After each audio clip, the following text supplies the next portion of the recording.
అనంతపురం జిల్లా గుత్తిపట్నంలోని ప్రభుత్వ బాలికల జూనియర్ కళాశాలలో శనివారం డొక్క సీతమ్మ మధ్యాహ్న భోజన పథకాన్ని ప్రారంభించారు. ఈ కార్యక్రమానికి టీడీపీ జిల్లా అధ్యక్షులు వెంకటేశ్వర యాదవ్ హాజరయ్యారు. అనంతరం ఆయన మాట్లాడుతూ నారాయణ గారు, అదేవిధంగా ఈ కళాశాల ప్రిన్సిపల్ గారు, మా తెలుగుదేశం నాయకులు, విద్యార్థినులు, పత్రికా విలేకరులు, లెక్చర్స్కు ప్రతి ఒక్కరికి పేరు పేరున నమస్కారాలు తెలియజేసుకుంటున్నాము. ముఖ్యంగా ఈ కార్యక్రమం ఏర్పాటు చేయడం అంటే రాష్ట్రంలో ఉన్న పరిస్థితులన్నీ అవగాహన తెచ్చుకొని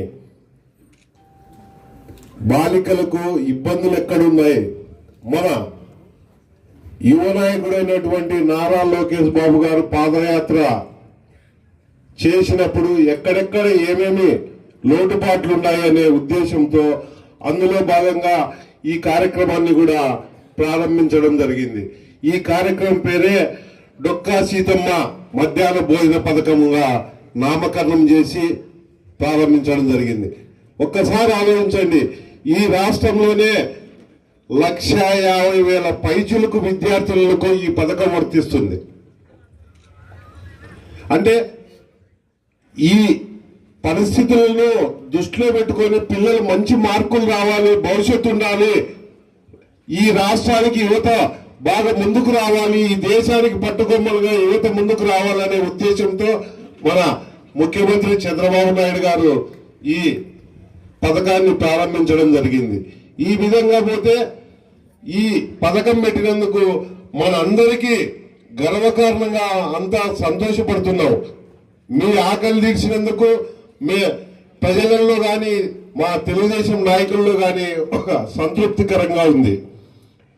ఎందుకంటే ఎప్పుడూ లేని విధంగా ఇంటర్మీడియట్ పిల్లలకు ఈ కార్యక్రమం, ఈ భోజనం వసతి కల్పించడం అంటే ఒక్కసారి ఆలోచించుకోండి. ఈ రాష్ట్రం బడ్జెట్ పరిస్థితులు బాగాలేకోకుండా యువత భవిష్యత్తు కోసం మంచి చేకూరాలనే ఉద్దేశంతో ఖర్చు చేయడం, భవిష్యత్తు ఉండాలి, మనకు యువత బాగా ముందుకు పోవాలనే ఉద్దేశంగా ప్రధాన అంశం.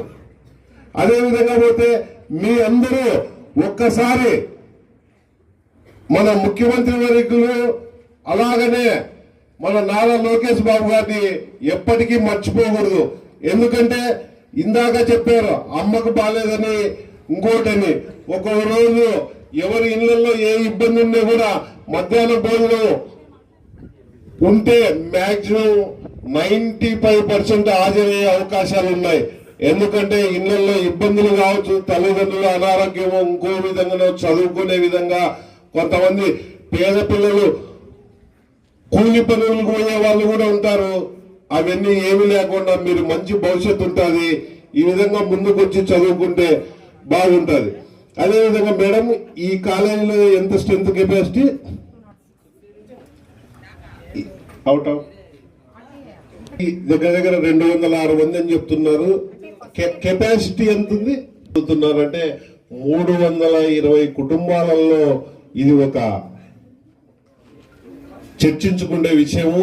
అదేవిధంగా మీ భవిష్యత్తు కోసం మీ తల్లిదండ్రులకు ఎలాగనో అదే విధంగా మీ తోడ్పాటుకు ఈ ప్రభుత్వం కూడా మీకు అదే విధంగా సహకరిస్తుంది. అలాగనే